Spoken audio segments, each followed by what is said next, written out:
Muito bem, esse é o Oriente-se. A gente vem hoje com você para falar de alcoolismo e estou aqui surpreso com a boa companhia de um amigo de alguns anos, Padre Rafael. Bem-vindo, coisa boa. Muito obrigado, é sempre uma alegria, né?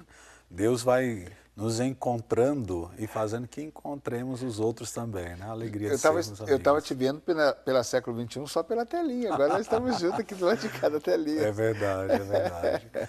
Ângela, psicóloga, bem-vindo, primeira vez que a gente está junto no programa.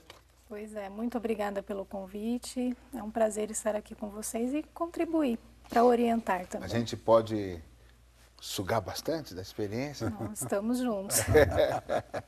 Tá bom, nós vamos começar com o nosso VT, né? E a pergunta inicial é, eu sou alcoólatra? Eu sou alcoólatra? Você já se questionou sobre isso? Muito bem, vamos para o VT, o povo fala e a gente começa de fato esse assunto. Acho que busca uma alegria, que eu não sei, em outros tempos a gente, pelo menos no meu tempo, a gente não bebia assim, se divertia, né? Acha que é modismo, eles acham que eles querem fazer isso, para poder ficar animado, para poder participar de um grupo, sei lá. Acho que falta orientação. Eu acho que às vezes a pessoa não tem um carinho, o amor, porque tem que saber, né? Conversar, entendeu? Ajudar muito a pessoa, levantar a pessoa. Eu acho que às vezes a dificuldade financeira, né? Faz falta de emprego, né? Aí a pessoa fica sem motivação, né? Aí começa a se embriagar, né? Juventude hoje precisa de mais amor, educação, lar, né? E fé em alguma coisa que eles não têm. A liberdade que eles estão tendo, né? Estão muito livres para fazer o que eles querem e a falta de respeito dentro da família, né?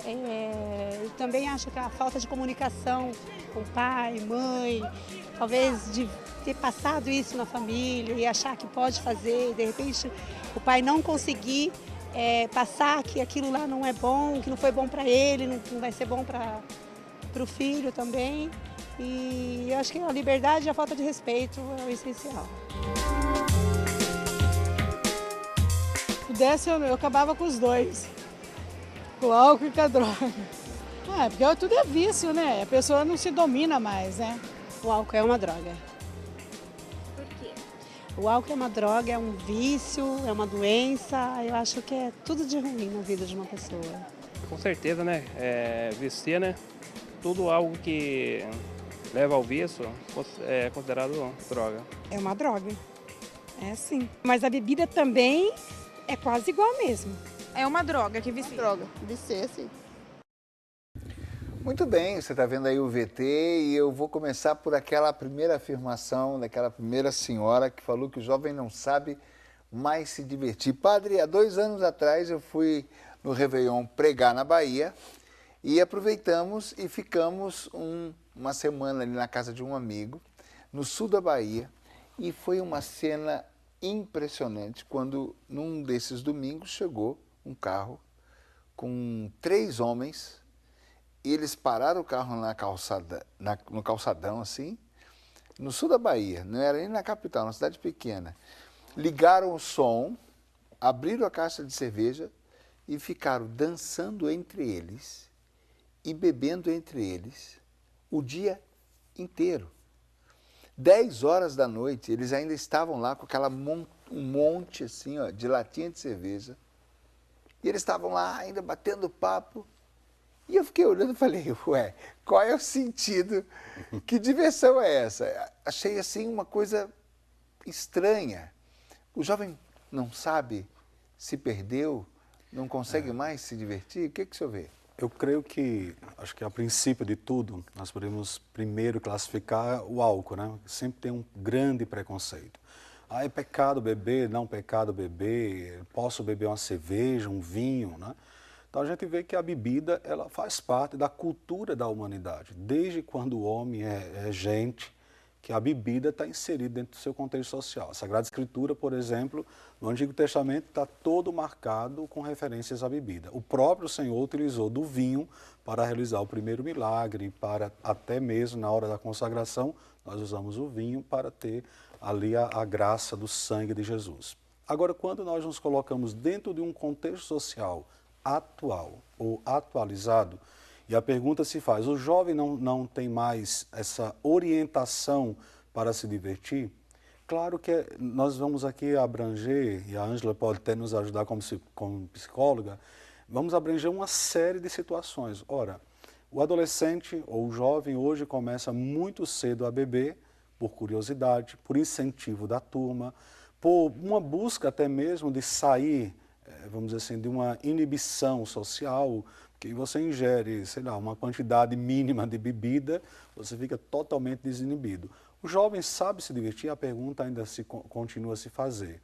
Ele sabe se divertir, mas tem medo, não se permite ser quem ele é.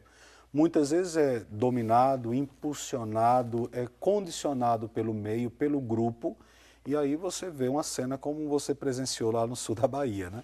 Passa-se o dia inteiro em torno de um som altíssimo, né? E ali se bebe, bebe, bebe, e no final do dia, nossa, o dia foi maravilhoso, mas o que você fez? Nada, só bebeu e ficou olhando para um lado e para o outro. Não, eu ainda me questionei assim, se tivesse trazido um churrasco para fazer, se fosse chegar outros amigos, se fosse chegar umas meninas, né? A gente fica... Não aconteceu nada. Ficou os 3 rapazes ali o dia inteiro, dançando ao som da música que eles colocaram e tomando cerveja e olhando o povo passar. E eu falei, gente, e beberam o dia inteiro. Eu falei, meu Deus, que nem comeram. Eu falei, ué. Mas aí... A valorização, né, do álcool não é suprimindo todas as outras coisas, né? Ângela, já que você entrou, padre, perdemos a vez. Ângela, o jovem não sabe mais se divertir? Olha, eu acho até que ele sabe. O problema é que ele tem valorizado tanto a questão do álcool que, para se divertir, existe uma associação extrema com o álcool. Essa sensação de pertencimento no grupo, como você colocou, né? Olha, eu estava saindo de um evento católico, num final de semana. Acabei o evento na cidade. Eu e o tecladista, ele dirigindo, paramos no posto, na saída da cidade para abastecer. Quando o pai estava comentando, eu estava lembrando. Outra cena. Fui pagar o abastecimento. Aí tinha uma fila na lojinha de conveniência. E eu entrei na fila para pagar o abastecimento. Estava distraído, cansado, indo embora. Eram só jovens. Só jovens. Todos eles passavam discutindo qual que pegava e pegando garrafas. Naquela lojinha de conveniência, um pegou cada um só com uma garrafa embaixo do braço das mais variadas bebidas, e rindo, e os carros já ligados, o posto agora tem isso, né? O som ligado, e eles, fila, e eu via que o senhor que estava no caixa, ele também estava assim, com os olhos arregalados, sabe? E olhava e cobrando, e eles se enchendo de garrafas. E eu falei, meu Deus, eu mesmo fiquei olhando, também de novo, não tinha menina, não tinha churrasco, estava só os carros, um monte de homem fazendo fila, comprando bebida a rodo. Mas isso não é só exclusivo dos rapazes, não, né? Não, eu sei que não. Muitas mulheres têm consumido cada vez mais e participado também desses momentos, como você está colocando, dos sons, né, nos postos de gasolina, comprando cada vez quantidades maiores também. E começando cada vez mais cedo. Sem dúvida. Quando é que uma pessoa pode dizer, eu sou um alcoólatra? De acordo com o que a gente estuda, né, principalmente quando ela começa a perder coisas importantes na vida, quando a bebida, né, esse encontro com a bebida acaba sendo mais importante do que estar com a família, quando ela começa a ter prejuízos no trabalho, nas relações pessoais como um todo. Quando há uma supervalorização da bebida. Isso. Ela está acima e eu não consigo viver sem ela. As coisas do dia a dia acabam sendo suprimidas pela necessidade de se fazer uso do álcool.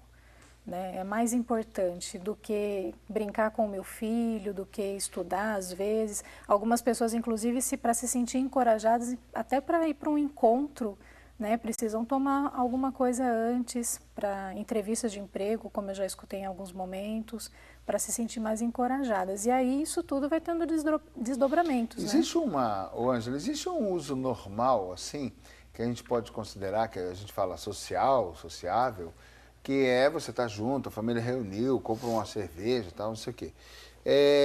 Engraçado, lá em casa, por exemplo, a gente até compra, não tem problema nenhum. Mas a vida corre tanto, a gente tem tantos afazeres e tem tantos compromissos, que quando você vê, eu não sei quando foi a última vez que comprou. Né? Não tem aquela obrigatoriedade ou aquela coisa que sem isso não vai acontecer a convivência, a festa, a curtição. Né? E o que a gente percebe é que, nesses casos, o que a gente tem visto nos corredores, nas ruas, por aí, é que ela é a primeira coisa. Sorrateiramente, alguns desses jovens, sem perceber, já não sabem viver sem ela, sem a bebida. Muito provavelmente. Já é um alcoolismo, um alcoólatra. Então, tem essas questões, né, sociais, do beber social. Né? Muitas pessoas saem, tomam uma cerveja, né? Isso não traz prejuízo. As pessoas associam isso até como um relaxamento. Depois de um dia de trabalho cansativo, eu mereço tomar uma cerveja, tomar alguma coisa. Né? Justamente quando essas questões começam a ter implicações maiores, né? Trazer outros prejuízos, como eu estava colocando, né? Nas relações, no trabalho, nos estudos. Não tem uma garantia, olha, bebeu isso é normal, além disso...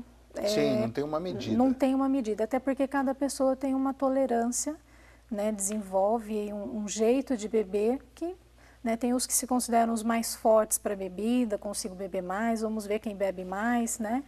Então, não tem assim um padrão, né?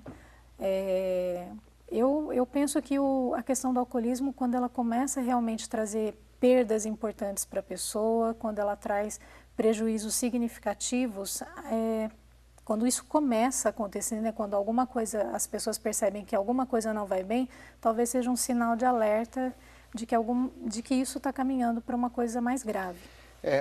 Padre, a gente vê muito também essa questão o filho não aprende o que o pai diz, o filho aprende o que o pai vive.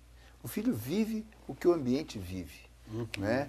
Eu conheço a história de drogados que os filhos se drogavam porque o pai se drogava e estava ali do lado, o pai já estava doidão, nem via o filho se drogar, ele estava drogando junto com ele. E a bebida vai muito disso. Vai muito nessa linha, né? Muito reprodução social. Agora, sempre olhando assim, não é porque meu pai é alcoólatra, minha mãe é alcoólatra, que eu tenho que ser, né? Tem suas exceções. Porém, é muito provável que aquilo que eu estou aprendendo, dentro daquilo que eu vejo, daquilo que eu escuto todos os dias, daquilo que eu absolvo dos meus educadores, claro que eu vou querer reproduzir de alguma forma. Tanto dentro da psicologia mesmo, nós temos esse padrão de repetição, né? O filho, ou a filha, acontece muito com a mulher, olha para o pai alcoólatra e diz, nunca, jamais vou beber. E não bebe de fato. Mas é interessante que ela vai procurar um homem que bebe. Justamente aí você se questiona por quê? Nossa, ela sofreu tanto com o pai, ela viveu tanto esse drama familiar, e por que ela encontrou um parceiro que bebe tanto? Ora, uma reprodução da própria história. Eu não consigo beber, mas eu quero ser talvez a mãe ou a esposa que cuida do alcoólatra. Então, é uma forma também de dependência. Agora, existe aquela situação dos pais incentivadores, né? E o pessoal fala isso, não é exagero não. Eu já vi na praia o pessoal brincando e molhando chupeta da criança na cerveja para dar para a criança, porque ela tem que aprender mesmo e acabou. Então, tem essas coisas que, na verdade, estão empurrando, de fato, os filhos, e o pai não, por causa da sua correria, ele não consegue acompanhar o quanto que o filho está fazendo uso todo dia. Com certeza. E uma coisa interessante, você falando isso, não sei se comédia, se o fundo de verdade, né? Mas há um vídeo no YouTube que narra lá uma cena, uma criança deve ter 9, 10 anos, e ela chorando, que parece que perdeu a coisa mais importante da vida. E a pessoa que está filmando diz, por que você está chorando? Ela disse, porque minha mãe bebe cerveja, ela não quer deixar que eu beba, né? E é um escândalo total. E você olha aquela cena, eu confesso que eu já vi várias vezes esse vídeo, porque eu não consigo aceitar aquela ideia, aquela situação. Mas, claro, por exemplo, eu sou natural da Paraíba, no Nordeste. Então, o índice de adolescente, de crianças envolvidas no alcoolismo é altíssimo. Por que isso? Muitas vezes, numa questão até cultural. Para ser homem, você com 8, 9 anos, 10 anos, você está lá bebendo uma dose de cachaça, está bebendo um copo de cerveja. Os pais incentivam por natureza só um pouquinho, só para experimentar. E esse experimentar vai acontecendo uma vez, 2, 3, 4. Quando o adolescente chega a 13, 14 anos, já está dependente, né? Então, essa questão de olhar a dimensão do álcool, ou como se inicia esse processo de alcoolismo, a gente tem que olhar muito nas raízes, nas bases educacionais, até da própria família. Às vezes, não, eu sou pai, eu sou mãe, nunca bebi e meu filho está bebendo, certo? Mas talvez faltou a atenção de saber qual é o círculo de amizade que ele tem, aonde ele frequenta, o que ele está vendo na TV. É um conjunto, né? A gente não pode separar e agregar e dizer assim, esse segmento, essa forma vai determinar a vida do meu filho. É um conjunto. Então, o que ele está vendo, o que ele está assistindo, o grupo social que ele participa, as dimensões das suas ideias. Às vezes o pai e a mãe, por se achar tão grandes, tão fortes, tão bem formados, esquecem muitas vezes de estar junto, de estar presente. Os modelos, né? Seguir os modelos. E existe Agora eu vou questionar um pouquinho mais o que a doutora falou, quer ver? Porque, assim, tudo bem, o alcoolismo a gente pode dizer que quando começa a gente tem um prejuízo. Mas quando é que começa o prejuízo? Então, eu tinha um amigo, por exemplo, que ele se formou em advocacia. E ele gostava demais de churrasco. Todo final de semana churrasco. Todo final de semana churrasco, cerveja, churrasco, cerveja, churrasco, cerveja. E aí começou a chegar num ciclo que a pessoa não sabe mais viver outro tipo de final de semana, outro tipo de alegria, outro tipo de convivência e vive com as contas penduradas à custa de tanta cerveja e tanto churrasco. Não está tendo condição de manter aquilo, já está se prejudicando, vive no especial, no cartão de crédito estourado, mas não larga. Isso também não é já uma forma de dependência? Sim. Já começou a virar prejuízo. Sim, um prejuízo grande. O que acontece às vezes é que a própria pessoa não consegue aceitar isso. Às vezes ela até entende que isso está acontecendo, mas é difícil também aceitar que ela está num estado quase que de miséria, né? De estar sucumbindo à bebida. E fica difícil procurar ajuda. A gente já pode dizer que, de certa forma, já é um alcoólatra? Eu acredito que sim. Já tem uma dependência. Sim. E esse filho faz tudo em vista do álcool e as outras coisas vão sendo deixadas para depois. Quando o jovem faz todas as saídas em função do álcool, já é uma dependência também. Eu sei que o jovem é mais difícil porque ele pode passar por fases, uns amigos bebem mais, daqui a pouco ele muda de patota, de turma e pode beber menos, mas eu tenho alguns amigos que até a gente se assusta. Tem uma filha de um amigo nosso, que eu não consigo acompanhar, a menina tem 20 anos. E ele bebe muita cerveja. Ela entorna, mas assim, de garrafas. E você fica assim, meu Deus, mas por que o pai bebe e ela bebe e a gente... Mas de trazer engradado, assim, acabou o engradado, vai buscar outro engradado. Eu fiquei olhando assim um dia na casa do domingo, eu falei, gente, não vai parar não? E parece que sem nexo. Parece que abriu um ralo, assim, ó. É o que a gente estava falando, da questão da tolerância, assim, né? Algumas estuda, pessoas trabalha, mas não sou alcoólatra, né? Então, é muito sutil essa entrada aí, não é? Muito perigosa. Quando a pessoa não percebe, né? Não consegue aceitar, ela não identifica. Às vezes a família inteira identificou que aquilo é um problema, mas a própria pessoa não. Né? E ela vai continuar negando, inclusive essa é uma das primeiras fases, né? Nego, olha, eu bebo mesmo, tomo a minha cervejinha, mas eu não sou alcoólatra. Não tenho problemas. E é interessante que algumas pessoas não conseguem beber pouco. Né? Eu tenho uma pessoa na família que ela optou por parar de vez, e ela nunca teve problema assim, nesse ponto, Nem nesse exemplo que a gente está dando. Dizem que o sonho é assim, ter o controle, tanto do álcool quanto do usuário de outras drogas, né? Mas isso é muito complicado. E ela falou assim, como eu não consigo beber uma, e ela não bebe muito, bebe, sei lá, 3, 4 num domingo, mas estava incomodando outras pessoas da família. Ela falou, bom, e há anos que ela não consegue beber menos, tá? Ela falou, parei. Então, existe também esse lado. Para algumas pessoas, não é que é para todos, mas para algumas pessoas, a pessoa não consegue dominar. Não tem pessoas que são facilmente... Claro, uns pendem para um lado, a gente sabe da concupiscência, né? Uns caem para o sexo, outros caem para a droga, outros caem para a bebida, mas tem pessoas que chegam, por exemplo, citando o caso da bebida, a pessoa não tem domínio. Não. Tem alguns casos que realmente ela não consegue parar em 2, 3 latinhas de cerveja, por exemplo. Ela precisa beber muito para ela se sentir bem. Né? E às vezes não se sente bem, mas é se preencher algum vazio que a gente não sabe o que é, acho que nunca vamos saber. Um ralo aberto lá que a gente não sabe onde vai parar. Um saquinho sem fundo. Um saquinho sem fundo. Eu creio, Lécio, que a grande perda, o grande prejuízo é justamente isso, de perder a sua liberdade, né? Porque a partir do momento que você começou com meio copo de cerveja, foi para um copo, uma latinha, 2, 3, 4, 5, um fardo. Isso não tem controle mais. E você sempre está naquela ansiedade de tomar, ou de chegar ao final de semana, socialmente, eu só bebo no domingo, no almoço de família, mas você fica aquela ansiedade de chegar ao final de semana.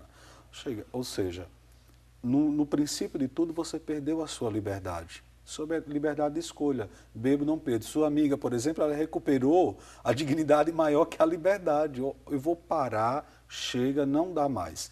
Mas, infelizmente, quantas pessoas não têm mais esse poder, essa condição de tomar uma decisão como essa, livremente, né? É uma coisa... O poder escolher, né? O poder escolher. E até conseguir fazer a escolha já fez um prejuizão para todo mundo. Esse é o Orientes, a gente está falando hoje sobre alcoolismo, especificamente sobre alcoolismo, esse ralo aberto que a gente não sabe que hora que abriu e não sabe quando é que vai conseguir fechar. Esse problema sorrateiro, parece um ladrão, uma armadilha que vai nos envolvendo pouco a pouco. A gente vai para o intervalo e voltamos já já.